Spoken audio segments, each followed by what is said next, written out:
1999 के शुरुआती महीनों में एलओसी को पार कर कारगिल में घुस चुके पाकिस्तानी सैनिकों को खदेड़ने के लिए इंडियन आर्मी का ऑपरेशन विजय जारी था। इस घमासान युद्ध को शुरू हुए 2 महीने बीत चुके थे और भारतीय सेना ने अपने साहस, रणनीति और वीरता के दम पर द्रास सेक्टर के तोलोलिंग टॉप और आसपास की कुछ अहम चोटियों पर जीत दर्ज कर ली थी। लेकिन इस बीच बटालिक सेक्टर का खालूबार भारतीय सेना के लिए बहुत बड़ी चुनौती बना हुआ था। पाकिस्तान ने खालूबार और उसके आसपास की पहाड़ियों को बटालिक सेक्टर में अपनी सुरक्षा का केंद्र बना रखा था। इसके अलावा इस ऊंचाई से पाकिस्तानी सैनिक बटालिक सेक्टर में भारतीय फौज की हर एक्टिविटी पर नजर रख रहे थे। ऐसे में दुश्मन को खालूबार से खदेड़ना भारतीय सेना के लिए एक जरूरी रणनीतिक कदम बन गया था। लेकिन मुश्किल ये थी कि खालूबार तक पहुंचने के लिए भारतीय जवानों को लगभग 80 डिग्री के एंगल पर 16,000 फीट की सीधी खड़ी नुकीले पत्थरों वाली पहाड़ियों पर चढ़ाई करनी थी। तापमान 0 से भी नीचे था, हवाएं बेहद सर्द थी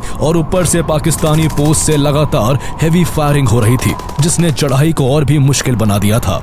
जून में भारतीय सेना खालूबार को कब्जे में लेने की 2 बार कोशिश कर चुकी थी, लेकिन दोनों प्रयास असफल रहे। इसलिए 2 जुलाई को इस मिशन की जिम्मेदारी 111 गोरखा राइफल्स को सौंपी गई, जो अपने अदम्य साहस और better to die than to be a coward जैसे दृढ़ संकल्प के लिए जानी जाती है। लगभग 100 जवानों की टीम ने भीषण सर्दी और लगातार गोलीबारी के बीच बिना रुके 14 घंटे की चढ़ाई पूरी की। हालात इतने कठिन थे कि खालूबार टॉप तक पहुंचते पहुंचते 30 भारतीय जवान शहीद हो गए थे। लेकिन इसके बावजूद खालूबार की चोटियों पर पहुंचते ही गोरखा राइफल्स के शेर दुश्मनों पर ऐसा कहर बनकर टूटे कि मात्र 24 घंटे के अंदर उन्हें धूल चटाकर वहां भारतीय तिरंगा फहरा दिया गया। आइए जानते हैं कारगिल युद्ध की टफेस्ट बैटल मानी जाने वाली बैटल ऑफ खालूबार की पूरी कहानी। कौन था वो वीर जवान जिसने अकेले ही पाकिस्तान सेना के 4 बंकरों को तबाह कर कई पाकिस्तानियों को मिट्टी में मिला दिया था, और आखिर जिस लड़ाई को 2 कोशिशों के बाद भी जीता नहीं जा सका था, उसे 111 गोरखा राइफल्स ने कैसे अपने नाम कर लिया। खालूबार वो लड़ाई है जिसने दिखाया कि मौत सामने होने पर भारतीय सैनिक किस तरह लड़ता है। जब खालूबार कैप्चर हो गया, कोर्स दिल में सैडनेस तो थी। We had lost many brave soldiers besides of course captain Manoj Pandey. पाकिस्तानियों ने भी कभी सोचा नहीं था कि ऐसे हो सकता है, लेकिन हमने करके दिखाया।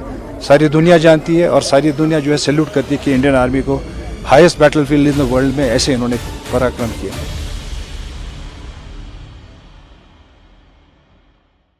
हर साल सर्दियों में कारगिल की ऊंचाई पर मौजूद कई पोस्ट को भारतीय सेना खाली कर देती थी, क्योंकि इस दौरान टेम्परेचर -30 से -40 डिग्री सेल्सियस तक गिर जाता था। भारी बर्फबारी की वजह से लॉजिस्टिकल सपोर्ट की भारी दिक्कतें होती थी और ऐसे हालात में सैनिकों के लिए महीनों तक वहां टिके रहना बेहद मुश्किल हो जाता था। मई 1999 में पाकिस्तान ने इसी मौके का फायदा उठाया। पाकिस्तान ने ऑपरेशन बद्र के तहत एलओसी को पार कर कारगिल के बर्फीले पहाड़ों में अंदर तक घुसपैठ की और खाली पड़े स्ट्रेटेजिक पोस्ट पर अपना कब्जा जमा लिया। इस घुसपैठ का मकसद सिर्फ कुछ चोटियों पर कब्जा करना नहीं था, बल्कि पाकिस्तान की साजिश इससे कहीं ज्यादा गहरी थी। पाकिस्तान NH-1A जो श्रीनगर को लेह से जोड़ता है, उसको डिस्टर्ब करना चाहता था ताकि सियाचिन ग्लेशियर की सप्लाई लाइन कट जाए और इसके चलते पाकिस्तान भारत को कश्मीर के मुद्दे पर अपनी शर्तों पर बातचीत करने के लिए मजबूर कर सके। खालूबार टॉप पाकिस्तान की इसी स्ट्रेटेजी का एक अहम हिस्सा था, जिस पर पाकिस्तान की सेना ने मई के पहले हफ्ते में कब्जा कर लिया था। खालूबार बटालिक सेक्टर में एलओसी के पास मौजूद एक ऊंची स्ट्रेटेजिक रिज है। इस इलाके में एलओसी बटालिक और मरोल के बीच बहती सिंधु नदी को पार करती है। यहीं से पाकिस्तान की नदर्न लाइट इन्फेंट्री NLI के सैनिक एलओसी को पार कर भारतीय सीमा में करीब 8 से 10 किलोमीटर अंदर बटालिक के ईस्ट और चोरबतला के वेस्ट में दाखिल हो चुके थे। इस तरह बटालिक सेक्टर में पाकिस्तानी सेना ने करीब 16,000 फीट ऊंची भारत की 4 इंपॉर्टेंट रिज लाइन्स जुबार, कुकरथांग, खालूबार और .5203 को अपने कब्जे में ले लिया था। इनमें से सबसे अहम खालूबार था, क्योंकि इसके ठीक पीछे पाकिस्तान की 5 नदर्न लाइट इन्फेंट्री ने रसद की सप्लाई लाइन बनाई हुई थी, जिस वजह से खालूबार बटालिक सेक्टर में पाकिस्तान की सुरक्षा का केंद्र बन चुका था। 16,000 फीट से ज्यादा की ऊंचाई पर स्थित खालूबार पाकिस्तान के लिए पूरे बटालिक सेक्टर पर नजर रखने, अपने सैनिकों को कमांड देने और किसी भी युद्ध की स्थिति में सप्लाईज मैनेज करने का एक परफेक्ट पॉइंट बन चुका था। भारत की तरफ से कोई कार्रवाई होने पर इन ऊंचाइयों से पाकिस्तानी ट्रूप्स भारतीय सैनिकों पर सीधे हैवी फायर भी कर सकते थे। इसके अलावा पाकिस्तान ने खालूबार के पास स्थित मुंथो ढालो को अपने एडमिनिस्ट्रेटिव बेस बना लिया था और यहीं से वो अपने फॉरवर्ड पोस्ट को राशन, एम्यूनेशन और रीइंफोर्समेंट सप्लाई कर रहा था। इन सभी वजहों के चलते खालूबार को वापस हासिल करना सिर्फ एक टैक्टिकल ऑब्जेक्टिव ही नहीं बल्कि एक स्ट्रेटेजिक नेसेसिटी बन चुका था। जब तक खालूबार पाकिस्तान के कब्जे में रहता तब तक यलदोर, जंगलुंगपा रीजन्स, कुकरथांग रिज और चोरबतला एक्सिस जैसे इलाकों को भी दुश्मन से सुरक्षित करना मुश्किल था। इसलिए कारगिल की पहाड़ियों से पाकिस्तानियों को खदेड़ने के लिए पाकिस्तान की सप्लाई लाइन को जल्द से जल्द काटना जरूरी हो गया था। इसलिए हमले की खबर लगते ही सबसे पहले 8 मई को ब्रिगेडियर देवेंद्र सिंह के नेतृत्व में 70 इन्फेंट्री ब्रिगेड के हेडक्वार्टर को कारगिल सेक्टर में शामिल करा के उन्हें बटालिक सब सेक्टर की सुरक्षा की जिम्मेदारी सौंपी गई ताकि दुश्मन किसी भी कीमत पर लेह बटालिक कारगिल रोड पर अपना नियंत्रण न बना सके। खालूबार पर पाकिस्तान की पकड़ कारगिल युद्ध के दौरान उसकी सबसे बड़ी ताकत बन चुकी थी। ऊंचाई और ज्योग्राफी का पूरा फायदा उठाकर पाकिस्तान इस रिज को न सिर्फ सर्विलियंस पॉइंट बल्कि पूरी सप्लाई चेन के कंट्रोल सेंटर की तरह इस्तेमाल कर रहा था।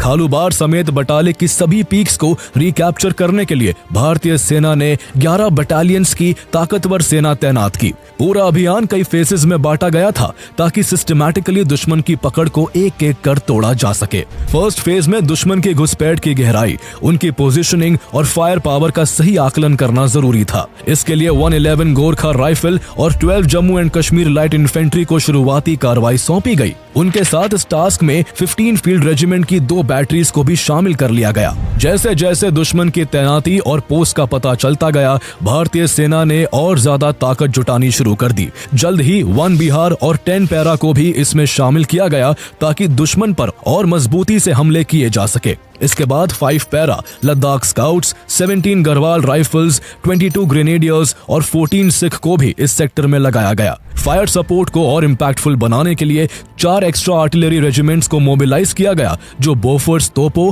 और मल्टीपल बैरल रॉकेट लॉन्चर्स के साथ पाकिस्तानियों के पर खच्चे उड़ाने के लिए आगे बढ़े। इस फेज के जरिए भारतीय सेना ने दुश्मन की स्थिति का सही आकलन करके ऑपरेशन की नींव तैयार कर ली। अगले फेज में भारतीय सेना ने दुश्मन के कब्जे में जा चुकी ईस्टर्न और वेस्टर्न फ्लैंक्स को सुरक्षित करने पर ध्यान दिया। इसके लिए 20 से 24 मई के बीच स्पेशल फोर्सेस की 10 पैरा और 5 पैरा की एक कंपनियों ने ग्राग्रा बार के रास्ते दुश्मन की कम्युनिकेशन लाइंस को काटने और थारू रिज पर कब्जा करने का प्रयास किया ताकि पाकिस्तानी सैनिकों का एक दूसरे से कोऑर्डिनेशन टूट जाए और उनके मूवमेंट पर भारी असर पड़े।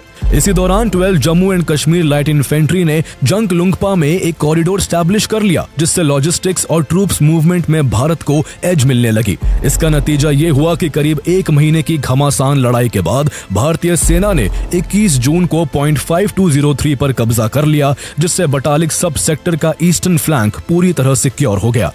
इसी बीच 16 जून 1999 को बटालिक सेक्टर में इंडियन एयरफोर्स ने भी एक अहम मिशन को अंजाम दिया था। इंडियन एयरफोर्स के 4 मिराज 2000 फाइटर जेट ने मुंथो ढालो इलाके को टारगेट करते हुए दुश्मन के अहम लॉजिस्टिक एंड एडमिनिस्ट्रेटिव कैंप पर 250 किलोग्राम वजन के पूरे 24 बम गिराए। इन हमलों ने दुश्मन के लॉजिस्टिक नेटवर्क को बुरी तरह तबाह कर दिया। 300 से ज्यादा पाकिस्तानी सैनिक मारे गए और 70 पाकिस्तानी टेंट सामान समेत जलकर खाक हो गए। इन हमलों ने दुश्मन की हिम्मत और मनोबल को बुरी तरह तोड़ दिया। मुंथो ढालो पर दुश्मन की पोजीशन को कमजोर करने और पॉइंट 5203 को जीतने के बाद भारत के सामने अगली चुनौती खालूबार की थी। खालूबार को रिकैप्चर करने के लिए HQ-70 इन्फेंट्री ब्रिगेड ने एक डिटेल्ड ऑपरेशनल प्लान तैयार किया। इस प्लानिंग के तहत भारतीय जवान जंगलुंगपा में इकट्ठे होकर वहीं से खालूबार रिज लाइन के मल्टीपल पॉइंट्स पर साइमल्टेनियस अटैक्स लॉन्च करने वाले थे। लेफ्टिनेंट कर्नल चांदियों के नेतृत्व में लद्दाख स्काउट्स को पॉइंट 5000, स्तंगबा और पद्मा गो को कैप्चर करने की जिम्मेदारी दी गई। वहीं 22 ग्रेनेडियर्स को पॉइंट 5287 के आसपास लॉजमेंट जोन स्टैब्लिश करने का टास्क सौंपा गया। प्लान ये था कि पहले खालूबार के वेस्ट में मौजूद एरिया बम्स को तेजी से कैप्चर किया जाए ताकि पाकिस्तान का पूरा ध्यान वेस्ट की तरफ खिंच जाए और उसकी फायर पावर वही कॉन्सेंट्रेट हो जाए।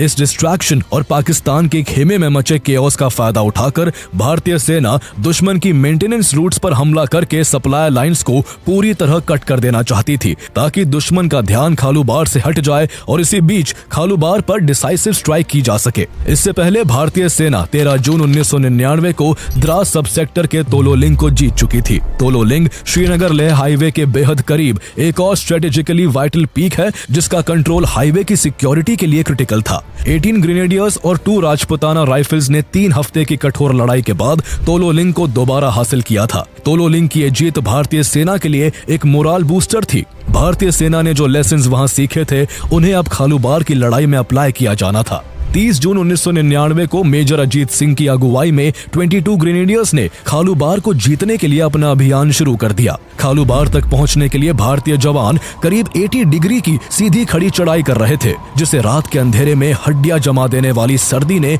और भी मुश्किल बना दिया था। उनकी परेशानी यही खत्म नहीं हुई, क्योंकि पाकिस्तानी सैनिक ऊंचाई पर बैठे होने की वजह से टॉप से उनके ऊपर मशीन गन से हैवी फायरिंग कर रहे थे। इस बेहद मुश्किल टेरेन में 22 ग्रेनेडियर्स के जवानों की विकास बटालियन के एक्सपर्ट माउंटेनियर्स लगातार डायरेक्शन और ग्रिप देने में मदद कर रहे थे। उनकी मदद से किसी तरह मेजर अजीत सिंह और उनकी टीम एक रिज लाइन पर दुश्मन के बेहद नजदीक पहुंच गई। इस दौरान मेजर अजीत सिंह अपनी बटालियन में शामिल मुस्लिम जवानों का हौसला बढ़ाने के लिए लगातार नाराए तकबीर का नारा लगा रहे थे, जिसके जवाब में उनके मुस्लिम साथी अल्लाहू अकबर के नारे लगाकर उनका साथ दे रहे थे। ऐसे में ऊंचाई पर बैठे पाकिस्तानियों को लगा कि उनकी ही कोई टुकड़ी रीइंफोर्समेंट के लिए आ रही है, इसलिए दुश्मन ने 22 ग्रेनेडियर्स के जवानों पर फायरिंग नहीं की। इसी मौके का फायदा उठाकर भारतीय जवान पाकिस्तानियों के बेहद करीब पहुंच गए और उन पर धावा बोलकर 2 छोटे फुटहोल्ड्स को सिक्योर कर लिया। जैसे ही पाकिस्तानी सैनिकों को सारा माजरा समझ आया, वो भारतीय जवानों पर अंधाधुन गोलियां बरसाने लगे, जिसके चलते 2 भारतीय जवान शहीद हो गए और कई घायल हो गए। खालूबार में दुश्मनों की संख्या ज्यादा थी, इसलिए मेजर अजीत सिंह ने रीइंफोर्समेंट्स की मांग की, लेकिन कम्युनिकेशन सिस्टम दुरुस्त नहीं होने से जल्दी मदद नहीं पहुंचाई जा सकी, जिसके चलते गुजरते वक्त के साथ मेजर अजीत सिंह की कंपनी के जवानों और उनके राशन की संख्या कम होती जा रही थी। खालूबार टॉप को जीतना काफी चैलेंजिंग था, इसलिए इस कठिन काम की जिम्मेदारी अब 111 गोरखा राइफल्स को सौंपी जाती है। भारत के पहले फील्ड मार्शल सैम मानेकशॉ ने एक बार कहा था, अगर कोई कहता है कि उसे मौत से डर नहीं लगता तो या तो वो झूठ बोल रहा है या फिर वो एक गोरखा है। 111 गोरखा राइफल्स के पास सियाचिन और कश्मीर के कठोर इलाकों में लड़ने का अनमैच्ड एक्सपीरियंस था। ये यूनिट पहले ही 9 मई 1999 से बटालिक सब सेक्टर में डटी हुई थी। उन्होंने यलदौर एक्सेस को सिक्योर करके पाकिस्तानी इंट्रूडर्स को रोकने के लिए 70 इन्फेंट्री ब्रिगेड के शुरुआती ऑपरेशन में क्रूशियल रोल निभाया था। मई और जून के बीच 111 गोरखा राइफल्स ने जुबार, चूरूबार, सिस्पो और कुकरथांग जैसे कठिन इलाकों में दुश्मन के डिफेंसेस को भी कमजोर करने का काम किया था। हाई कमांड अच्छे से जानती थी कि 111 गोरखा राइफल्स के जवानों की रगों में वो बहादुरी दौड़ती है जो खालूबार की ऊंची पहाड़ियों से भी दुश्मन को खदेड़ सकती है। इसलिए 111 गोरखा राइफल्स के पास खालूबार टॉप को कैप्चर करने का आदेश भेज दिया गया। आदेश मिलने के बाद 111 गोरखा राइफल्स की 3 कंपनियां, ब्रावो, चार्ली और सीओ कंपनी, तुरंत कर्नल ललित राय के नेतृत्व में यलदौर से खालूबार के लिए कूच करने को तैयार हो गई। Lieutenant Manoj Kumar Pandey Bravo company का हिस्सा थे और ब्रावो कंपनी के प्लाटून नंबर 5 का नेतृत्व कर रहे थे। ब्रावो कंपनी को सबसे आगे चलना था, जिसके पीछे सीओ कंपनी रहने वाली थी और अंत में चार्ली कंपनी होने वाली थी। इस समय तक सेना को यह एहसास हो चुका था कि भारतीय सेना के पास मौजूद SLR यानी सेल्फ लोडिंग राइफल्स इस टेरेन और तापमान के लिए सही नहीं है। भारी भरकम और सिंगल शॉट कैपेबिलिटी वाली ये बंदूकें ऊंचाई पर जाम होने लगी थी। ऐसे में कारगिल युद्ध के बीच में ही सैनिकों को नई और हल्की इंसास राइफल्स दी गई, जो बर्स्ट मोड में 3 गोलियां एक साथ फायर कर सकती थी और जिनका जाम होने का खतरा बेहद कम था। 4-5 के छोटे बैच में सैनिकों को इन हथियारों की ट्रेनिंग युद्ध के दौरान ही दी गई। सारी तैयारियां पूरी हो जाने के बाद कर्नल ललित राय ने जय मां काली का जयकारा लगाया और इसी के साथ 2 जुलाई को 111 गोरखा राइफल्स की तीनों कंपनियों ने खालूबार की ओर चढ़ाई शुरू कर दी। खड़ी पहाड़ियों, नुकीली चट्टानों और दुश्मन की लगातार गोलीबारी के बीच भी गोरखा राइफल्स के जवान आगे बढ़ते चले जा रहे थे। उस समय यहाँ बर्फबारी हो रही थी और इसका कुछ फायदा भारतीय जवानों को मिला। जब बर्फ गिरती है तो दुश्मन के नाइट विजन डिवाइसेस बेअसर हो जाते हैं। इसी एडवांटेज का फायदा उठाते हुए गोरखा जवान आगे बढ़ते रहे। दुश्मन की पोजीशंस गोलियों की चमक और आवाज से पहचानी जा रही थी। लेफ्टिनेंट मनोज कुमार पांडे, जो उस समय सिर्फ 24 साल के थे, वो दुश्मन तक जल्द से जल्द पहुंचना चाहते थे।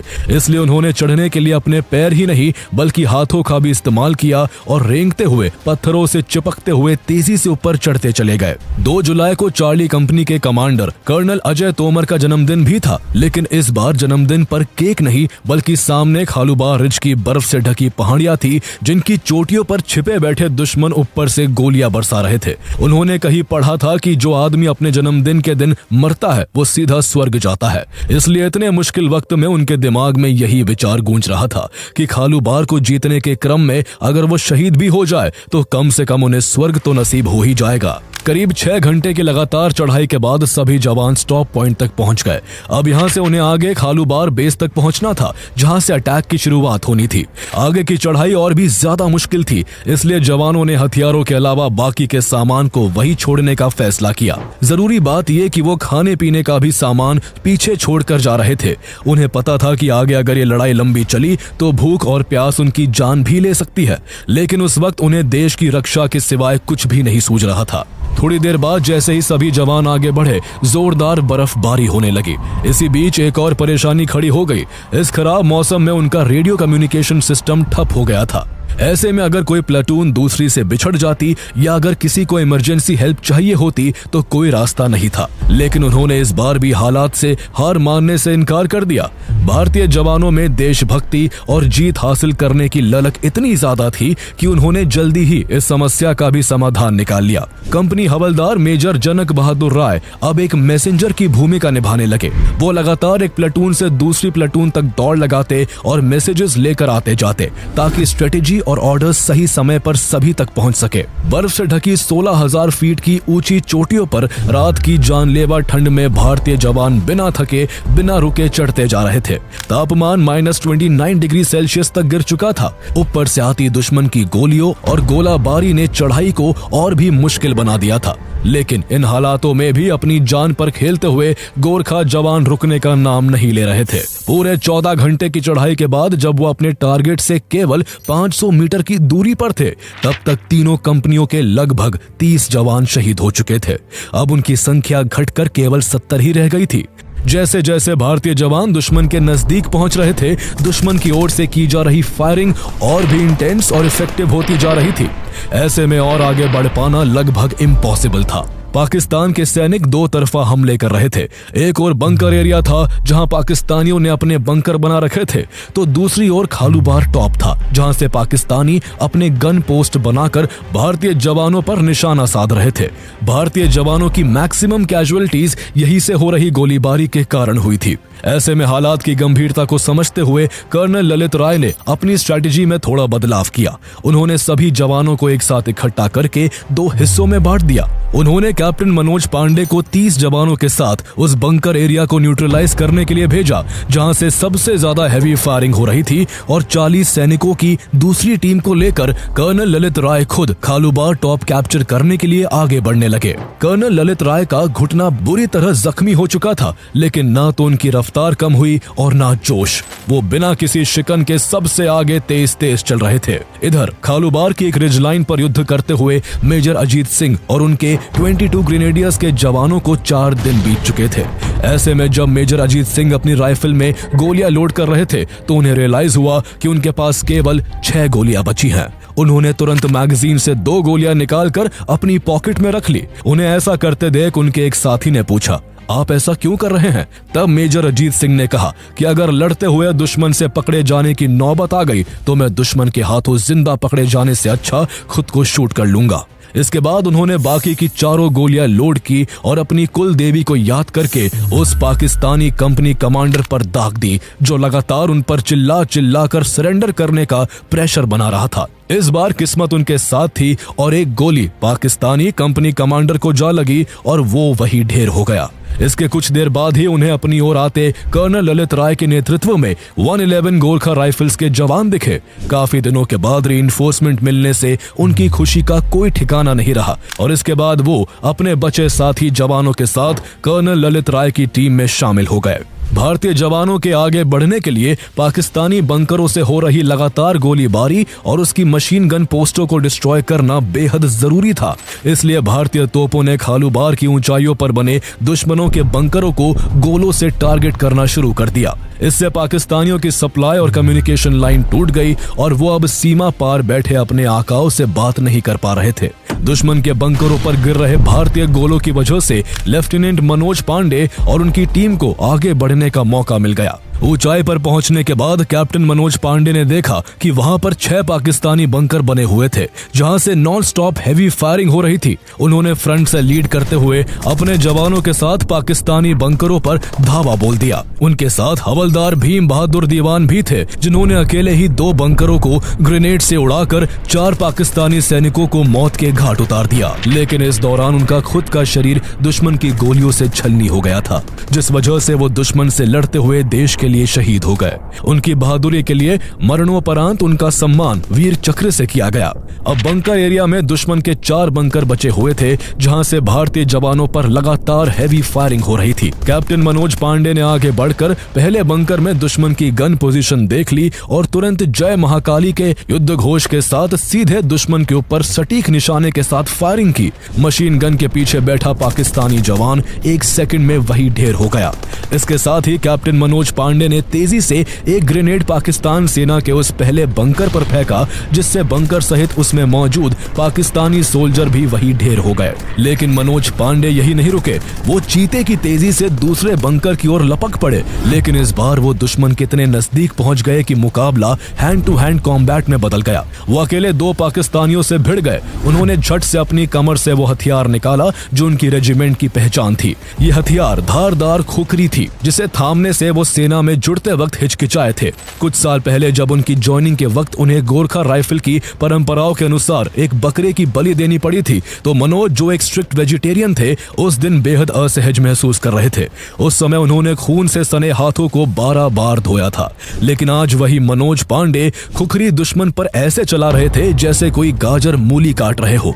इसका नतीजा ये हुआ कि जल्दी ही उन्होंने दोनों पाकिस्तानियों को अकेले ही मौत की नींद सुला दिया और दूसरे बंकर को भी ग्रेनेड से तबाह कर दिया। कैप्टन मनोज पांडे के साहसिक एक्शंस ने दुश्मन की बंकर पोजीशंस को बुरी तरह से डिस्टर्ब कर दिया था। लेकिन उनके सामने अब भी 2 पाकिस्तानी बंकर्स ऑपरेशनल थे, जिनसे लगातार हैवी फायरिंग जारी थी। लेकिन लेफ्टिनेंट मनोज पांडे जैसे ही तीसरे बंकर की ओर बढ़े, इस बार दुश्मन की मशीन गन फायर ने उन्हें मल्टीपल जगह पर हिट कर दिया। उनके कंधे, जांग और बाह में गोलियां लगी। शरीर से लगातार खून बह रहा था, लेकिन इसके बावजूद भारत माता का ये वीर सपूत अपनी आखिरी सांस तक हार मानने को तैयार नहीं था। उनकी लीडरशिप देखकर बाकी जवानों में भी एक नई ऊर्जा भर गई। साथ ही सैनिकों ने तुरंत आगे बढ़कर पाकिस्तान के तीसरे बंकर को भी पूरी तरह तबाह कर दिया। गंभीर रूप से घायल होने के बावजूद खून से लथपथ कैप्टन मनोज पांडे अपने जवानों को लीड करते हुए चौथे बंकर की ओर बढ़े। उन्होंने अपनी बची हुई ताकत जुटाकर एक ग्रेनेड निकाला और उसे चौथे बंकर की ओर फेंक दिया। वहां जोरदार धमाका हुआ और चौथा बंकर भी तबाह हो गया। लेकिन ठीक उसी वक्त दुश्मन की मशीन गन से चली 4 गोलियां उनके हेलमेट को चीरती हुई उनके सर में घुस गई और लेफ्टिनेंट मनोज कुमार पांडे 24 साल की छोटी सी उम्र में वीर गति को प्राप्त हो गए। शहीद होने से पहले उनकी टीम ने उनका आखिरी आदेश सुना। मनोज ने नेपाली में कहा था, न छोड़नू। इन शब्दों का अर्थ था, इन्हें मत छोड़ना। ये कितना बड़ा जज्बा है कि जिंदगी की आखिरी सांस में भी वो अपने जवानों को लड़ते रहने के लिए मोटिवेट कर रहे थे। उनके इस आदेश ने गोरखा जवानों की हिम्मत को 100 गुना बढ़ा दिया। इसका अंजाम ये हुआ कि भारतीय जवानों ने उस दिन बंकर एरिया से एक भी पाकिस्तानी सैनिक को भागने का मौका नहीं दिया। दुश्मन को चुन चुन कर मौत के घाट उतारा गया और 3 जुलाई को बंकर एरिया पाकिस्तान के सैनिकों से बिल्कुल आजाद हो गया। लेफ्टिनेंट मनोज कुमार पांडे के अदम्य साहस और शौर्य के प्रदर्शन के लिए उन्हें मरणोपरांत भारत का सबसे बड़ा सैन्य सम्मान परमवीर चक्र दिया गया। ये नियति ही थी कि जब वो एनडीए की परीक्षा पास कर एसएसबी इंटरव्यू के लिए गए थे, तो ऑफिसर ने उनसे पूछा था, तुम फौज में क्यों आना चाहते हो? तब उन्होंने जवाब में कहा था, परमवीर चक्र जीतने के लिए। नियति ने उस दिन उनकी इस बात को सच कर दिखाया था। कैप्टन मनोज पांडे और उनकी टीम की बहादुरी ने खालूबार की लड़ाई में निर्णायक मोड़ ला दिया। उन्होंने जो बेस एस्टैब्लिश किया उसने आगे बढ़ रही दूसरी कंपनियों के लिए रास्ता साफ कर दिया। बंकर एरिया की सफलता के बाद मेजर अजय तोमर के नेतृत्व में चार्ली कंपनी ने खालूबार साउथ की तरफ चढ़ाई शुरू की और उसी दिन उन्होंने ईस्टर्न स्लोप्स को कैप्चर कर लिया। वहीं दूसरी दिशा में कर्नल ललित राय और उनकी टुकड़ी खालूबार टॉप की ओर बढ़ रही थी। लगातार फायर फाइट में उन्होंने कई पाकिस्तानी सैनिकों को मार गिराया था, लेकिन ये लड़ाई आसान नहीं थी। इस इंटेंस बैटल में उनके कई साथी शहीद हुए और आखिर में सिर्फ 8 जवान ही लड़ने की स्थिति में बचे। हालांकि उन्होंने पाकिस्तानी सेना को वहां से पीछे खदेड़ दिया था, लेकिन ये इलाका उनकी सप्लाई लाइन से जुड़ा था। ऐसे में दुश्मन के फिर से लौटने की आशंका बनी हुई थी और जैसी आशंका थी वैसा ही हुआ। पाकिस्तानी सैनिक एक बार फिर हमला करने के इरादे से लौटे, लेकिन कर्नल राय और उनके साथियों ने मोर्चा संभाला और डट कर मुकाबला करते रहे। एक समय ऐसा भी आया जब कर्नल राय की राइफल में केवल 2 ही गोलियां बची थी। वो सोचने लगे कि इन 2 गोलियों में से एक से दुश्मन को मारूंगा और जरूरत पड़ी तो दूसरी से खुद की जान ले लूंगा। इस तनावपूर्ण माहौल में दुश्मन उनको पंजाबी में गालियां दे रहे थे। ऐसे में कर्नल राय ने अपने साथियों से कहा, दुश्मन तुम्हारे कमांडिंग ऑफिसर को गाली दे रहा है और तुम चुप हो। सभी जवान गोरखा रेजिमेंट के थे और इनमें से एक भी गाली देने में माहिर नहीं था। उन्होंने कुछ पल एक दूसरे की ओर देखा, फिर तय हुआ कि ज्ञान बहादुर गाली देगा। ज्ञान बहादुर खड़े हुए और बहुत ही सख्त आवाज में बोले, ओ पाकिस्तानी, तुम इधर आया तो तुम्हारी मुंडी उखाड़ देगा। ये सुनकर कर्नल राय की हंसी छूट पड़ी। उन्होंने हंसते हुए कहा, पाकिस्तानी ये सुनकर हंसते हंसते मर जाएंगे कि ज्ञान बहादुर को गाली देना तक नहीं आता। अचानक इस तनाव भरे माहौल में सबकी हंसी छूट गई। इसके जवाब में ज्ञान बहादुर आगे बोले, अब आ तो खुकरी निकालेरा तेसलाई ठीक पार छू, यानी अब तो खुकरी निकाल कर ही उसको ठीक करूंगा। खालूबार पीक पर जब ये वाकया हो रहा था तब पाकिस्तान फौज के 35 जवानों की टुकड़ी एक और हमले की आस में खालूबार की ओर बढ़ रही थी। कर्नल राय ने तुरंत रेडियो के जरिए पास की एक पहाड़ी पर मौजूद एक फौजी अफसर से कहा, मुझे रेफरेंस लेकर पीक की तरफ आर्टिलरी फायर करो। कुछ ही मिनटों में बोफोर्ट से पीक की तरफ गोलाबारी होने लगी। कर्नल राय और उनके साथी चट्टान की दरारों में छुप गए और दुश्मनों पर गिरते बमों ने उनकी पूरी टुकड़ी को एक बार फिर पीछे खदेड़ दिया। कुछ देर में भारतीय फौज की कुछ और टुकड़ियां खालूबार टॉप तक पहुंच गई और 6 जुलाई 1999 को लगातार संघर्ष, रणनीति और बलिदान के बाद खालूबार फिर से भारत के नियंत्रण में आ गया। कर्नल ललित राय की शानदार लीडरशिप के लिए उन्हें बाद में वीर चक्र से नवाजा गया। खालूबार की भीषण लड़ाई के दौरान भारतीय सेना ने पाकिस्तान का एक सिपाही युद्ध बंदी बना लिया। उस फौजी का नाम नायक इनायत अली था।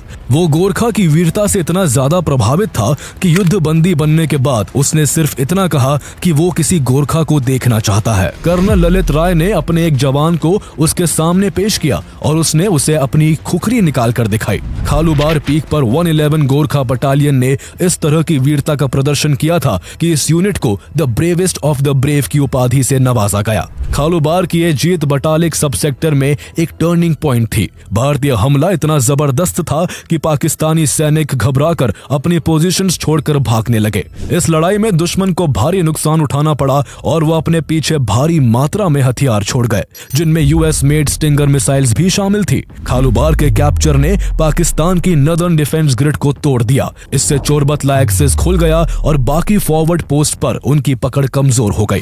जहां एक और लद्दाख स्काउट्स ने 0.5000 और 12 JK ली ने 0.4812 को पहले ही अपने कब्जे में ले लिया था, वहीं जुबार टॉप को 1 बिहार रेजिमेंट ने 7 जुलाई को अपने नियंत्रण में ले लिया। फिर 9 जुलाई को 0.5103 को रिकैप्चर करके 1 बिहार ने एक और बड़ी जीत हासिल की। खालूबार जीतने के बाद 111 गोरखा राइफल्स ने 8 जुलाई को 0.5287 को कब्जे में ले लिया और फिर 9 जुलाई को कुकरथांग रिज, जिसे दुश्मन का अजय गढ़ माना जाता था, वो भी पूरी तरह से दुश्मन से मुक्त कर दी गई। 9 जुलाई 1999 तक बटालिक सेक्टर का लगभग पूरा इलाका भारतीय सेना के नियंत्रण में आ चुका था। ये जीत सिर्फ इन्फेंट्री हीरोइज्म का नतीजा नहीं थी, बल्कि भारतीय सेना के रेजिमेंट ऑफ आर्टिलरी ने भी इस पूरे ऑपरेशन में क्रूशियल रोल निभाया था। दुश्मन की पोजीशंस को तबाह करने के लिए 155 mm Bofors howitzers, 105 mm field guns और 122 mm Grad multi barrel rocket launcher soldiers का कोऑर्डिनेटेड यूज किया गया था। कारगिल के बैटलफील्ड में लगातार हार झेलने के साथ साथ पाकिस्तान को इंटरनेशनल लेवल पर भी भारी दबाव का सामना करना पड़ रहा था। अमेरिका समेत विश्व के कई शक्तिशाली देशों ने पाकिस्तान पर भारत की जमीन छोड़ने का दबाव बनाना शुरू कर दिया था। जब भारतीय सेना खालूबार में अपना पराक्रम दिखा रही थी, उसी बीच कारगिल की सबसे स्ट्रेटेजिक पीक्स टाइगर हिल और पॉइंट 4875 पर भी भयंकर लड़ाई जारी थी।